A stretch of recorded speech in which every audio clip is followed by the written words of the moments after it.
Ooh.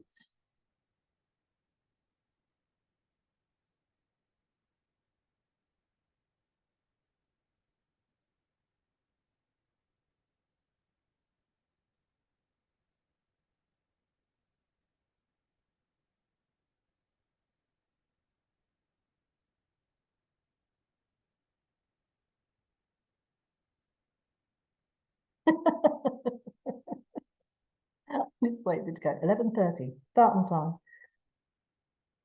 And cut all the rest of it out. You'll be able to hear it anyway, so don't need to worry too much. I don't have any show or tell. Okay, so it's 11:30. Welcome to today's masterclass, which we moved from Thursday to Tuesday. And that's probably why you're all confused. But you will all get the recording. So let's think about this. We're talking about video today. And video, as we all know, is one of the most engaging ways to connect with your audience, especially on social media. But how do you create compelling video?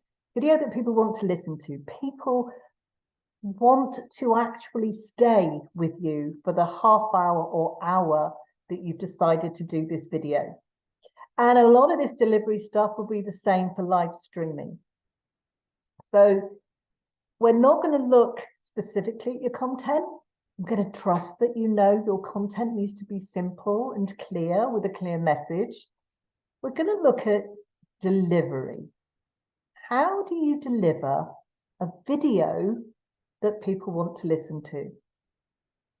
Well, to start with, let me give you some sort of basic facts about video.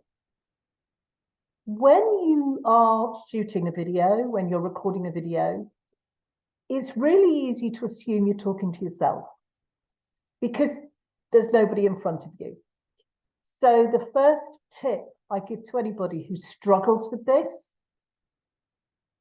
have a picture of the person that you're talking to, not a real person, it could be anyone you like, up by the camera. And I put it by the camera so that your eye line is always on the camera. Okay, and then talk to that photo or picture, whatever it is, as if it's a real person. Because at the end of the day, every time we communicate, whether it's online or offline, we are having conversations with people. That's what it's all about. We don't want to talk at people because people hate being talked at. So get that picture up there if you struggle being able to picture the person you're speaking to. Now, the other thing to realize is that you may have 2 people, no people, 200 people, however many on your Zoom call, which is brilliant, but you are only ever talking to one person when you talk to them online, because that person is in a room, in an office, wherever they may be, by themselves. They don't have anyone else around them. So as far as they're concerned, you are only talking to them. So you have to really make sure that you have that conversation with them. And that's why I bang on all the time about knowing who your audience is. Who are they? Why are they there? Because you will be speaking to them alone.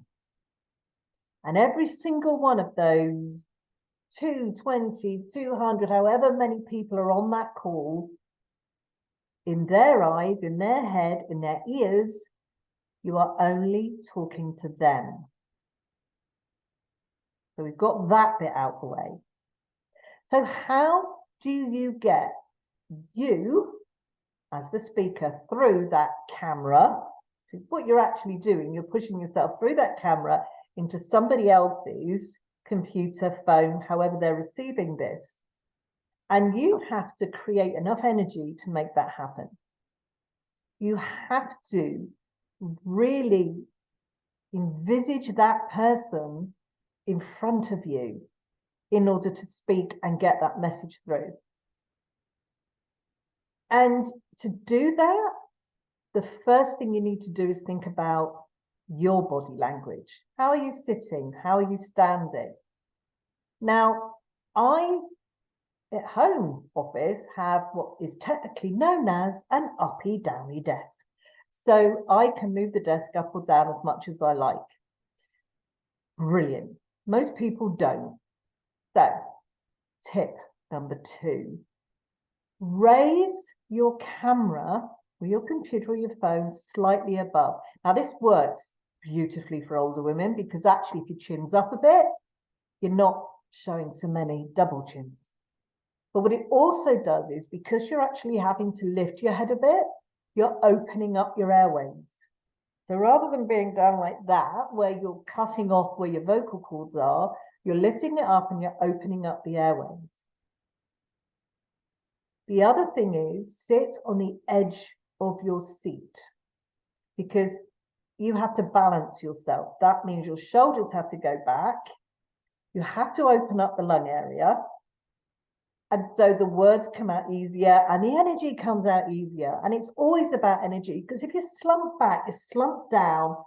And we all know that the brain responds to the way the body is feeling. So if you're all slumped in, the brain begins to go a bit slumpy.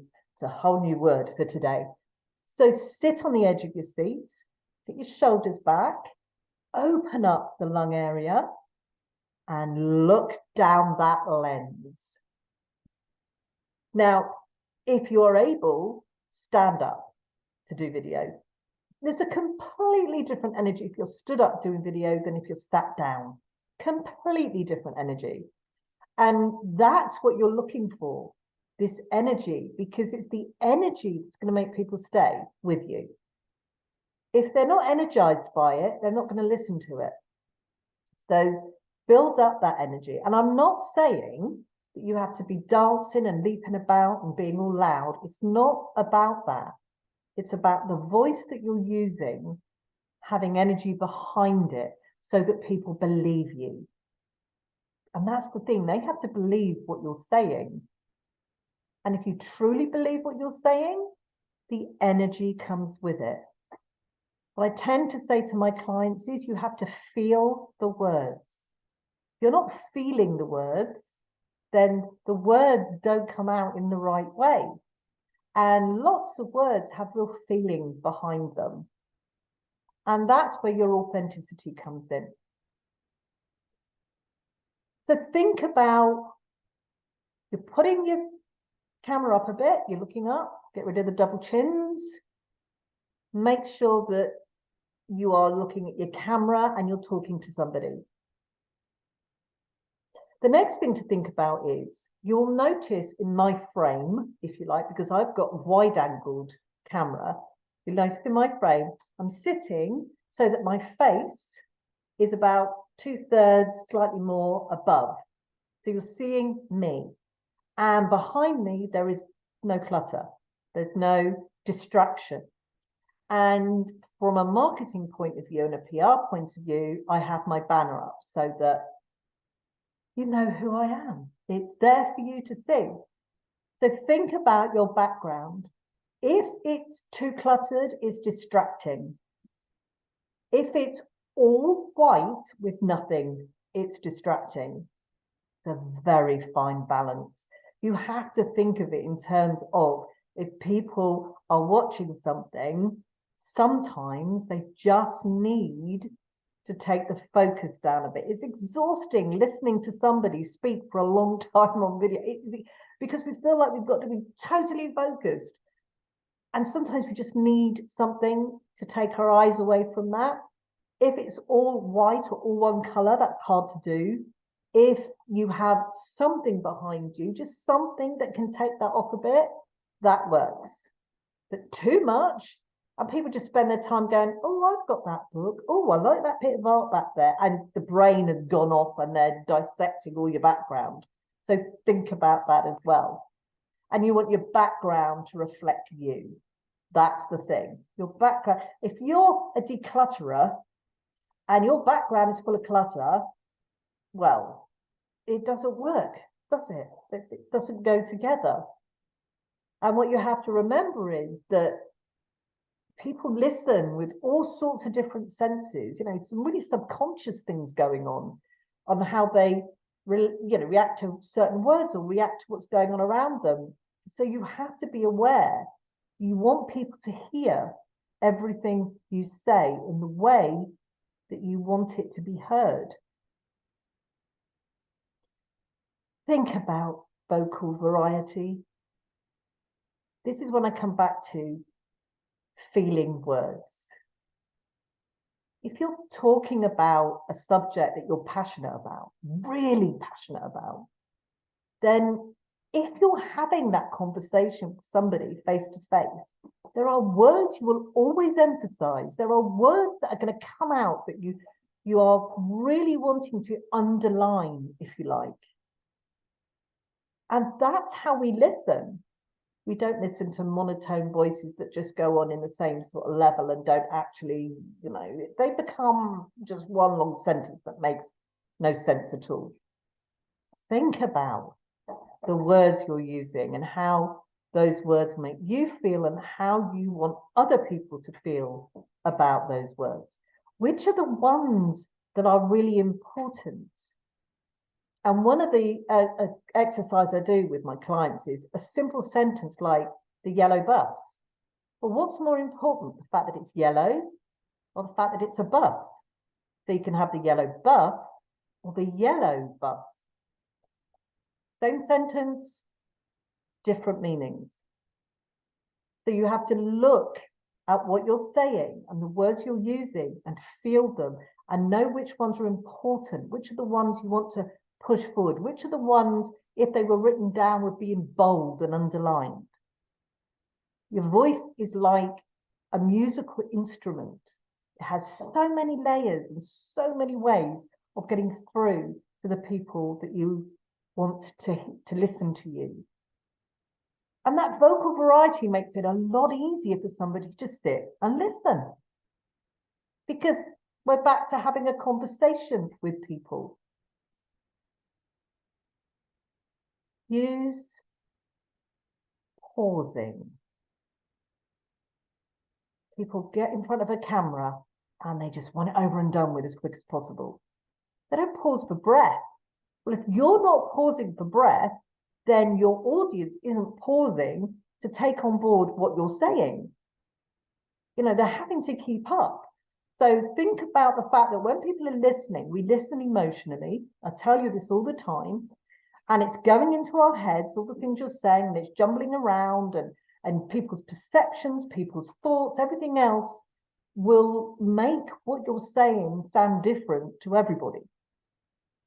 So you have to be aware that you need people to have time to stop and decipher and consider. And the more complicated the information is, or the more important the information is, the more vital it is that you have to give your audience time for it to sink in and make sense.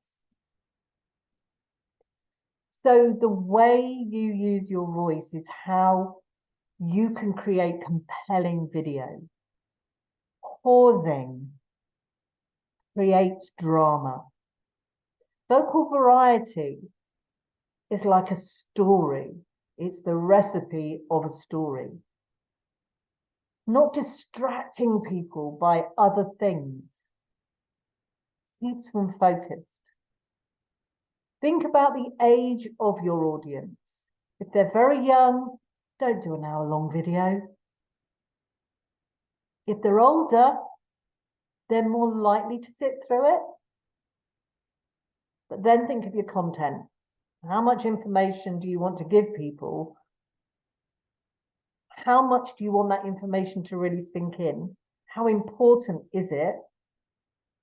And you know me, one message at a time, break it into 3, the power of 3. And if you don't understand the power of 3, give me a call, let's have a chat and we'll work on that. So delivering your video means you need energy. You need to be talking to somebody, have that conversation with them, have a lively voice, a lively discussion, and use your words, feel your words. have pauses, have quiet moments, have exciting moments. Give people something that they can really, really be engaged with and focused on. When it comes to the more technical stuff, and people say to me, do I have to buy an expensive camera, all the rest of it? No. Cameras on phones these days are brilliant, absolutely brilliant. So if you're filming on your phone, that's fine. Cameras can be very expensive, but if you're not a professional videographer, why would you want to pay?